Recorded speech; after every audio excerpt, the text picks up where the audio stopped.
Chào mừng quý cô chú, quý anh chị đã quay trở lại với chương trình của Phú Lam xin tự giới thiệu. Phú Lam là nông dân làm báo. Sau đây là loạt tin tức và phân tích chủ quan từ Phú Lam. Mời cô chú, anh chị nghe và góp ý kiến. Phân tích chiến lược quân sự của Nga tại Baltic tác động đến NATO và an ninh châu Âu. Máy bay chiến đấu MiG-31 của Nga và cú bay thăm ao giữa vịnh Phần Lan. Bà con mình thử tưởng tượng đang ngồi uống cà phê bên mé sông Hậu. Nghe tin 3 chiếc máy bay chiến đấu MiG-31 của Nga bay vèo vèo vào không phận Estonia. Không bật đèn, không chào hỏi, cứ thế mà đi qua, như ghe máy chạy ngang rụng người ta. Vụ việc xảy ra ngày 19 tháng 9 năm 2025. Gần đảo Velu, một hòn đảo nhỏ nằm giữa vịnh Phần Lan, sát ranh giới Nga, Estonia. Estonia giật mình. NATO thì nhốn nháo như gặp nước lũ đầu mùa.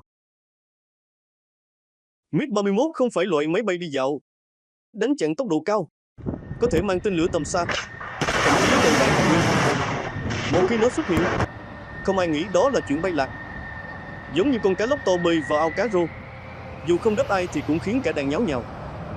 Estonia lập tức triệu tập đại diện Nga, yêu cầu NATO họp khẩn theo điều 4 của Hiệp ước Bắc Đại Tây Dương, như kiểu gọi họp xóm khi thấy người lạ lảng vảng quanh ao cá.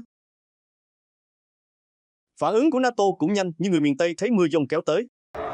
F-35 của Ý bay lên chặn đầu, Gripen của Thụy Điển lượn vòng giám sát, F-18 của Phần Lan thì như cá tra đớp mồi, sẵn sàng đối đầu. Estonia, tuy nhỏ như cái gò đất giữa đồng, lại trở thành tâm điểm của một cuộc giằng co chiến lược. Vấn đề không nằm ở chuyện 3 chiếc MiG-31 bay vào rồi bay ra. Vấn đề là ở chỗ, tại sao Nga lại chọn thời điểm này để thăm ao? Có phải là một phép thử, một cú dò nước để xem NATO phản ứng ra sao? Hay là một màn dằn mặt sau vụ NATO bắn hạ drone Nga ở Ba Lan hồi đầu tháng, lần đầu tiên NATO khai hỏa kể từ khi xung đột Nga-Ukraine nổ ra? Nếu nhìn từ góc độ chiến lược, thì hành động này giống như nông dân thả vịt qua ruộng người ta để thử xem chủ ruộng có ra đuổi không. Nếu không ai phản ứng, thì lần sau có thể thả trâu. Và nếu NATO không phản ứng mạnh, thì Nga sẽ có cớ để lấn tới. Như kiểu tôm đã chui vào lưới thì cá cũng theo sau. Còn nếu NATO phản ứng quá mạnh, thì Nga lại có lý do để nói rằng tụi bay gây hấn trước, từ đó tạo cớ cho những hành động tiếp theo. Đây là chiến thuật gây rối có kiểm soát, giống như người đi ghe lỡ đụng phải xuồng người ta rồi giả bộ xin lỗi, nhưng lát sau lại đụng tiếp, để ép người ta phải rời bến. Estonia, trong tình huống này, giống như một mắt xích nhỏ trong chuỗi phòng thủ NATO, dễ bị kéo căng, dễ bị thử thách. Việc Nga chọn Estonia không phải ngẫu nhiên. Đây là quốc gia có biên giới trực tiếp với Nga, có lịch sử xung thành viên NATO từ năm 2004.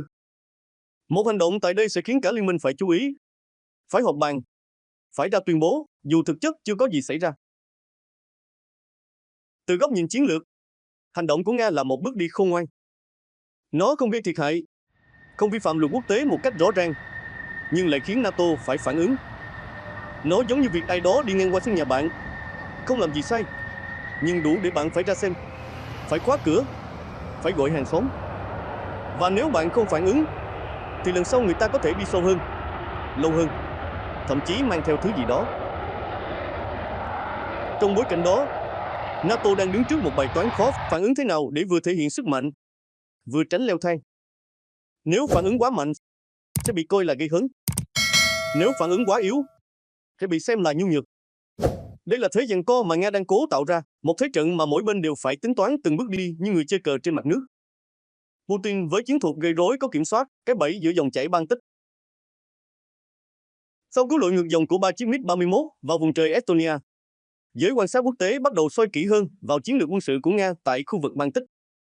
Không phải lần đầu, và chắc chắn không phải lần cuối, Nga dùng chiêu đi ngang sân người ta để thử phản ứng. Nhưng lần này, nước sông Baltic không còn trong veo như trước, nó đang đục dần bởi những dòng chảy ngầm của toan tính chiến lược.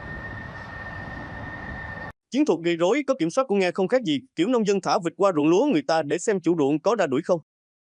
Nếu không ai phản ứng, thì lần sau có thể thả trâu, rồi dựng chòi, rồi cắm cọc. Nga không cần đánh, chỉ cần đi qua là đủ khiến NATO phải họp, phải điều quân, phải ra tuyên bố. Một cú bay 12 phút, nhưng NATO phải mất hàng tuần để phân tích, phản ứng, điều chỉnh chiến lược. Đó là cái lợi của gây rối có kiểm soát, làm đối phương mệt mà mình không tốn sức. Baltic, vùng đất tưởng chừng yên bình như mặt nước mùa thu, giờ đây trở thành nơi thử nghiệm chiến lược.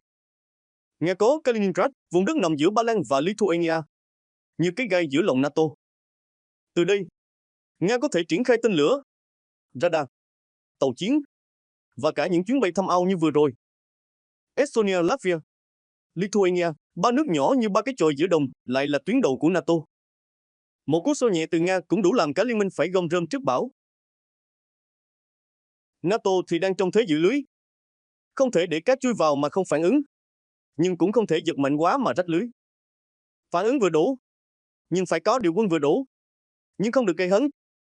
Tuyên bố vừa đủ, nhưng phải giữ thể diện. Đây là thế trận mà người ta gọi là cân não, giống như người chỉ cần lệch tay một chút là xuồng lật. Trong khi đó, Nga lại đang tận dụng thời cơ. Với xung đột Ukraine vẫn chưa ngã ngũ, với phương Tây đang chia rẽ nội bộ, Nga chọn cách đánh gió, không phải để gây chiến, mà để tạo áp lực. Mỗi lần NATO phải điều quân, là một lần Nga thấy được điểm yếu. Mỗi lần NATO phải họp khẩn, là một lần Nga biết được giới hạn. Và mỗi lần NATO phải ra tuyên bố, là một lần Nga đo được độ kiên nhẫn. Tổng kết lại hai phần, ta thấy rõ một điều, Nga không cần đánh để thắng.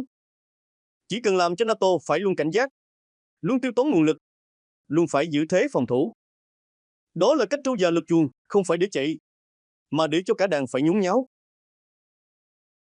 Tình hình căng thẳng hiện tại ở Baltic giống như mùa nước nổi ở miền Tây, nước lên nhanh, cá về nhiều, nhưng cũng tiềm ẩn nguy cơ vỡ đê. NATO đang cố giữ đê, còn Nga thì cứ thả cát, thả lưới, thả cả ghe máy chạy ngang. Nếu không có chiến lược rõ ràng, thì sớm muộn gì cũng có ngày nước tràn bờ. Nhận định chủ quan Nga đang chơi một ván cờ dài hơi, không phải để chiếm đất, mà để chiếm thế. NATO thì đang ở thế giữ ao, nhưng nếu không cẩn thận, ao sẽ bị lấn, lưới sẽ bị xé, và cá sẽ không còn chỗ trú. Trong ván cờ này, bên nào kiên nhẫn hơn, bên đó sẽ thắng. Nhưng nếu cả hai cùng nóng vội, thì chỉ có dân lành là người chịu thiệt, như bà con miền Tây thấy nước lũ về mà không kịp dọn lúa. Vậy nên, trong lúc chờ nước rút, tốt nhất là gom rơm vá lưới và giữ cho ao nhà mình không bị đục. Còn chuyện cá lội, trâu lật, ghe chạy thì cứ để người lớn tính. Bà con mình đọc báo, uống cà phê và nhớ đừng để bị cuốn theo dòng nước xiết, vì không phải ai cũng biết bơi giữa dòng Baltic. Và anh chị đã đồng hành cùng Phú Lam.